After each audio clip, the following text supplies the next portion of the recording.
खुलुमबाय गिबियावनो आङो नैबे समाव गासैबो दुलाराय रायजो राजानिसिम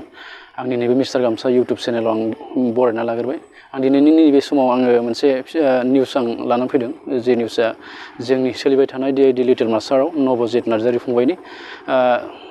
गोबाङानो मिथिदों बा खोनादों बिथांनि भटआ सोलिगासिनो दं टप 10 आव हाबखांनाय लोगो लोगोनो थांनाय सप्तानिफ्रायनो बिथांनि भटआ जाबाय आरो बै भटनि रिजाल्टआ मा जानानै दं निश्चय नोंथांमोना बेखौ मिथिनो नाजागोन आङो डिटेल्सै आं बेखौ आङो बिथांजों आङो अलरेडि फन बानायहरनानै आं खबर लाहरबाय दा मा जानानै दं आरो बिमायाबो अलरेडि मुम्बाइआव दंहैयो बिजों दहायसो आं फुङाव रायलायदोंमोन आरो नबजितजों आं रायलायनो मोन्दों बिथांमोना सेफै दं जोबोर मोजां खोथा दाखालिनि भट हरनायाबो रायजो राजानि आशीर्बादाबो माने बिथांनाव माने बोर सारस्रिनाय बायदि जादों माने दा थिगानो दं बिथाङा आउट जायाखै मानो होनबा टप 10 निफ्राय भटआव जाय खम जायो आरो माखासे पारफरमेन्सआ एसे गाज्रि जायोबा माने आउट जालांबाय थासिगोन सासे सासे दा बे थिग बेबायदिनो नैबे फैगोन सप्ता 28 सनिबार आरो देवबारावबो आरो जाफिनगोन माबाया भटआ बे भटआबो एखे प्रसेसजोंनो जागोन मोनसेया जाहैबाय डायेल खालामनानै 9152915246 बे नाम्बाराव आरो मोनसेया जाहैबाय G5 खौ एपखौ जोङो डाउनलड खालामनानै थामहिनबा नों लिंकनि गेजेरजों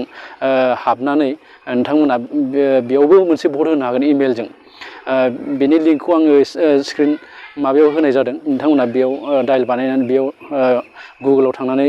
नायबानो नोंथांमोना बेयाव डाइरेक्ट हाबगोन नबजितखौ मोनगोन आरो नबजितआव नोंथांमोना क्लिक बानायनाय लोगो लोगोनो नोंथांमोननि इमेल आइडिजों बिथांनो भट होनो हागोन मोननै भट होनो हायो मोनसेया जाहैबाय मिस कल हरनायजों लोगोसे बे नाम्बाराव आरो मोनसेया जाहैबाय G5 एपआव आं बेखौ आं खावलायबाय नबजित नार्जारिया माबायदि सेफ जानानै दं नेक्स्ट सप्तायाव मिथिनो मोनगोन आरो नेक्स्ट सप्ता सानडेआव बिथांनि फुल पारफरमेन्स एबारनियाथ' बिथांनिया ओरैबायदि मोजां पारफरमेन्स जादों जि पारफरमेन्सखौ माने बयबो आसरित सोमोनांहोगोन माने जिबायदि बिथाङा बेयाव स्टेप लादों जिबायदि बिथाङा स्टान्ड मारदों माने बहुत सोमोनांथाव बेखौ माने गिदिर मानसिफ्रानो हानो बहुत गोब्राब जायो दा नैबे समाव जिबायदि दा बिथाङा बे पारफरमेन्सखौ देखायगासिनो दं जोबोद खस्थ' बिथांनि पारफरमेन्स देखायनाया बिथांखौ जोबोर एकदम माने सोमोनांथाव बिदि पारफरमेन्स बिथांखौ देखायहोनाय जादों मानो होनबा बिथाङा हादों आरो बिथाङा एसे दुखु मोन्दोंमोन बेक बनाव बिथाङा एसे दुखु मोन्दोंमोन बेखौबो आं खबर लाहरदों माबायदि जानानै दं बर्थमान थिगानो जानानै दं एसे सानाय माने माबा जादोंमोन जाहैदों मुलि सुलि एसे होनानै माने थिग जाबाय जाहैदों दा पारफरमेन्स देखायनायाव बिथाङा आरो फिन हाबफिनसिगोन बिमाया दहाय फोरमायहरदों मोजाङैनो मोजां दं आरो जोबोर मोजां जादों एबारनिया साबसिन जागोन आरो बेनिखायनो आं खावलायबावबाय बिथांखौ आरो फिन जोङो भट होलांबाय थानांगोन जेब्लासिम भट होलांबाय थायो अब्लासिम बिथाङा देरहालांबाय थागोन रायजो राजा बयनिबो आशीर्बादाव आरो बेजों लोगोसे आङो खावलायनो सानबावगोन आंनि नैबे चेनेलखौ नोंथांमोना साबस्क्राइब खालामनानै ला बेल बटन आइकनखौ दाबायनानै ला आरो शेयार खालामनानै हो जाहाथे खना खनला जोंनि दुलाराय बर' माहारिफ्रा जोंनि नैबे जौगानाय माखासे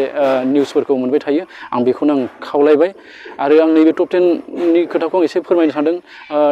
अलरेडि टप 10 आव हाबखांबाय टप 10 आव हाबखांनायाव नेक्स्ट सनिबाराव किक आउट जासिगोन सासे बे सासे किक आउट जासिगोन टप 9 जासिगोन बे आरो टप 9 नि थाखाय आरो भट होनानै आरो बिथांखौ देरहाहोनांगोन अब्ला बिथाङा टप 8 आव हाबहैगोन बेबायदिनो सप्ताब्रैसो बेबायदि जागोन आरो लास्टआव जोबथायाव मा टप 5 खौ लाखिनाय जागोन आरो बे टप 5 नि गेजेरावसो ग्रेन्ड फाइनालनि थाखाय माने कम्पिटिसन जायो बिसोरनि गेजेराव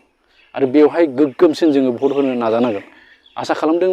आंनि गोसोआव मोनसे आसा दङ बिथाङा बे फाइनालसिम सौहैथारगोन आरो बर' रायजो राजा गासैनिबो बिथांनाव बोर सारस्रिनाय दं आरो बिथाङा जोबोद खस्थ' खालामग्रा माने आबादारिनि फिसाज्ला बिराद खस्थ' खालामनो हायो बेनिखायनो बिथाङा मेंनाय गैया बारला बुरला माने गासैयावबो माने एक्सपार्ट बेखौनो आं खावलायबाय आरो बे समाव आङो बिदाय लाबाय जय बर' हारिनि गोजोन्थों